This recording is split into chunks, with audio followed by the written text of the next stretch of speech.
హైదరాబాద్ నుండి USA, UK, Canada ఏ దేశానికైనా fastest international courier service avocai.com. Free pickup, free packing. Gandikota యువతి హత్య కేసులో షాకింగ్ నిజాలు ఒక్కొక్కటిగా బయటకు వస్తున్నాయి. గండికోటలో 10 రోజుల క్రితం ఇంటర్ విద్యార్థిని హత్యకు గురైన విషయం మనకు తెలిసిందే. దీనికి సంబంధించి పోలీసులు దర్యాప్తు ఇంకా కొనసాగిస్తూనే ఉన్నారు. జమ్మలమడుగు డీఎస్పీ వెంకటేశ్వరరావు, పట్టణ సీఐ లింగప్ప, మరికొందరు ఎస్ఐలు గండికోటలోని సంఘటనా స్థలానికి మంగళవారం వెళ్లి మరోమారు పరిసరాలనంతా పరిశీలించినట్లుగా తెలుస్తోంది. యువతి మృతదేహం గుర్తించిన స్థలాన్ని వారం రోజులుగా క్లూస్ టీం, బాంబ్ స్క్వాడ్ క్షుణ్ణంగా తనిఖీలు చేస్తున్నారు. హత్యకు ముందు విద్యార్థిని కోటలోని మాధవరాయ స్వామి ఆలయంలో ఒంటరిగా తిరిగినట్లుగా కొన్ని పిక్చర్స్ అయితే బయటకు వచ్చాయి. పర్యాటకులు తీసుకున్న సెల్ఫీల్లో వైష్ణవి కనిపించింది. దీంతో ఆ ఫొటోస్ ని పర్యాటకుల నుంచి పోలీసులు స్వాధీనం అయితే చేసుకున్నారు. మరొక ఫోటోలో ఇద్దరు వ్యక్తులు ఆలయం గేటు వద్ద ఉండగా వారిని సైతం పోలీసులు గుర్తుపట్టి విచారించినట్లుగా తెలుస్తోంది. ఎలాంటి సంబంధం లేదని తెలుసుకొని వారిని వదిలిపెట్టేశారు. కోట ముఖద్వారం వద్ద ఏర్పాటు చేసిన అవుట్ పోస్ట్ లో పోలీసులు పర్యాటకుల పూర్తి సమాచారంతో పాటు వారి ఫోటోలు తీసుకున్న తర్వాతే సిబ్బందిని లోనికి పంపుతున్నట్లుగా మనకు సమాచారం అందుతోంది. ఇక ఈ హత్య కేసులో అన్ని కోణాల్లో దర్యాప్తు చేస్తున్న పోలీసులకు లోకేష్ పాత్ర ఏమాత్రం లేదని స్పష్టమైంది. దీంతో అమ్మాయి కుటుంబ సభ్యుల పాత్రపై దర్యాప్తు చేస్తున్నారు పోలీసులు. బంధువులని వరుసగా 2 రోజుల పాటు జమ్మలమడుగు పోలీసులు అయితే విచారించారు. కుటుంబ సభ్యులు చెప్పినట్లు హత్య జరిగిన రోజు వైష్ణవి సోదరుడు చెన్నైకి వెళ్లాడా లేక ప్రొద్దుటూరులోనే ఉన్నాడా అనే కోణంలో కూడా పోలీసులు ఆరా తీస్తున్నారు. ఇక అతని సెల్ ఫోన్ కాల్ డేటాను కూడా పరిశీలిస్తున్నారు. ఎక్కడెక్కడ ఉన్నాడనే దానిపై టవర్ లొకేషన్ ను కూడా ఇప్పటికే గుర్తించినట్లుగా తెలిసింది. ఇక విద్యార్థి బంధువులను పోలీసులు విచారించి వదిలేసినట్లుగా మనకు సమాచారం అందుతోంది. ఈ ముగ్గురి ప్రమేయంపై ప్రచారం జరుగుతున్నా సరే సరైన ఆధారాలు లభించలేదని పోలీసులు మల్లగులాలు పడుతున్నట్లుగా తెలుస్తోంది. ఇక హత్య జరిగిన రోజు వైష్ణవి గండికోటకు వెళ్లి 25 నిమిషాల పాటు వెతికినట్లు చెబుతున్నారు బంధువులు. అదే రోజు రాత్రి పోలీసులు ఆమె కుటుంబ సభ్యులు గండికోటకు వెళ్లి వెతికినా ఆచూకీ లభించలేదు. ఇక మరుసటి రోజు ఉదయమే మరోసారి పోలీసులు కుటుంబ సభ్యులు కలిసి వెతికినట్లు మనకి ఇప్పటికే తెలుసు.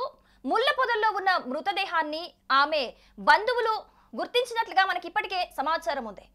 మరి వాళ్ళు యాదృచ్ఛికంగానే గుర్తించారా లేక ముందే మృతదేహం అక్కడున్న విషయం వాళ్ళకి ముందే తెలుసా అనే కోణంలో కూడా పోలీసులు ఆరా తీస్తున్నట్లుగా మనకు తెలుస్తోంది. ఆమె కోసం వెతికేందుకు ఈ నెల 14, 15 తేదీలో గండికోటకు వెళ్లిన వ్యక్తులు ఎవరెవరు అనే వివరాలు కూడా పోలీసులు సేకరించి వాళ్ళను ప్రశ్నిస్తున్నట్లుగా మనకు సమాచారం అందుతోంది. ఇక విద్యార్థిని గండికోటకు వెళ్ళడానికి 2 రోజుల ముందే తల్లి మొబైల్ నుంచి ఇన్స్టాగ్రామ్ ద్వారా లోకేష్ కు మెసేజ్ చేస్తుంది. ఏంటంటే సోమవారం ఇంట్లో ఎవరు ఉండరు, గండికోటకు వెళ్దామనేది ఈ యొక్క మెసేజ్ యొక్క సారాంశంగా మనకు తెలుస్తోంది. అమ్మాయి పంపిన మెసేజ్ మరి ముందే కుటుంబ సభ్యులకు తెలిసిందా లేదా అనే కోణంలో కూడా పోలీసులు ఆరా తీస్తున్నారు. కుటుంబ సభ్యుల ఫోన్లను కూడా పరిశీలిస్తున్నారు. ప్రొద్దుటూరులో విద్యార్థిని చదివే కళాశాలలో ఆమె స్నేహితులను పోలీసులు ప్రశ్నించి వివరాలు సేకరిస్తున్నారు. 2 రోజుల్లో కేసును ఒక కొలిక్కి తీసుకొస్తామని పోలీసులు చెబుతున్నారు. సో ఇప్పటికే గండికోటలో ఎవరెవరు అంటే ఆ 14, 15 తేదీల్లో ఎవరెవరు పర్యాటకులు అక్కడికి చేరుకున్నారు, ఎవరెవరు అక్కడ సెల్ఫీలు తీసుకున్నారు, వాళ్ళందరి కూడా ఎవరైతే సెల్ఫీలు తీసుకున్నారో అవన్నీ సెల్ఫీలు స్వాధీనం చేసుకొని కూడా ఆ రకంగా కూడా అంటే అందులో ఏమన్నా స్ట్రాంగ్ ఎవిడెన్స్ దొరుకుతుందా అనే కోణంలో కూడా పోలీసులు ఇప్పటికే విచారణ చేపడుతున్నట్టుగా తెలుస్తోంది. అలాగే ఈ నేపథ్యంలోనే అక్కడ ఒక స్ట్రాంగ్ ఎవిడెన్స్ అయితే వాళ్ళకి కనిపించింది. అదేంటంటే అక్కడ రంగనాథ స్వామి ఆలయం సమీపంలో వైష్ణవి ఒంటరిగా తిరుగుతున్న ఫోటోలు అయితే ఇప్పుడు వైరల్ గా మారినట్లుగా మనకు తెలుస్తోంది. సో ఆ సమయంలో ఆ అమ్మాయి ఒంటరిగా అక్కడ ఆ ప్రాంతం మొత్తంలో తిరిగినట్లుగా తెలుస్తోంది.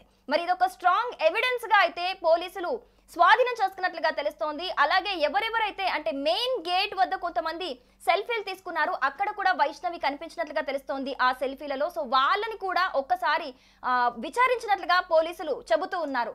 అలాగే ఈ హత్య జరిగే 2 రోజుల ముందు వైష్ణవి తన తల్లి ఫోన్ నుంచి లోకేష్ కి ప్రియుడికి సోమవారం ఎవరు ఉండరు, మరి గండికోటకు వెళ్దామా అనే ఒక సారాంశంతో ఇన్స్టాగ్రామ్ నుంచి మెసేజ్ చేస్తున్నట్లుగా తెలుస్తోంది. మరి ఈ విషయం ఏదైతే మెసేజ్ చేస్తుందో ప్రియుడికి, ఈ విషయం మరి కుటుంబ సభ్యులకు ముందే తెలుసా, ముందే తెలిసే ఇలాంటి దానికి ఏమైనా మరి పాల్పడ్డారా లేకపోతే ఇంకా ఎవరైనా ముందే ఇలాంటి ఇన్ఫర్మేషన్ తెలుసుకొని అంటే ఆమె సన్నిహితులకు కూడా గండికోటకు వెళ్తానని ముందే చెప్పింది అన్న ఇన్ఫర్మేషన్ ఉంది కాబట్టి మరి అలా తెలుసుకొని ఎవరైనా ఇలాంటి ఘాతుకానికి పాల్పడ్డారా, అసలు ఎవరు ఇంతటి దారుణానికి పాల్పడ్డారు అని అన్ని కోణాల్లో కూడా ఇప్పటికే పోలీసులు దర్యాప్తు చేపడుతున్నట్టుగా తెలుస్తోంది. ఈ రోజైతే ఏదైతే వైష్ణవి అక్కడ రంగనాథ స్వామి ఆలయంలో ఒంటరిగా తిరుగుతుందో ఇదొక స్ట్రాంగ్ ఎవిడెన్స్ గా అయితే పోలీసులు తీసుకున్నారు. సో ఈ కోణంలో అయితే ఇప్పుడు పోలీసులు దర్యాప్తు చేపడుతున్నట్టుగా తెలుస్తోంది. మరి ఇంకొక 2 రోజులు ఈ దర్యాప్తును కొనసాగించి ఎవిడెన్స్లన్నీ కలెక్ట్ చేసుకొని ఖచ్చితంగా దీనికి సంబంధించిన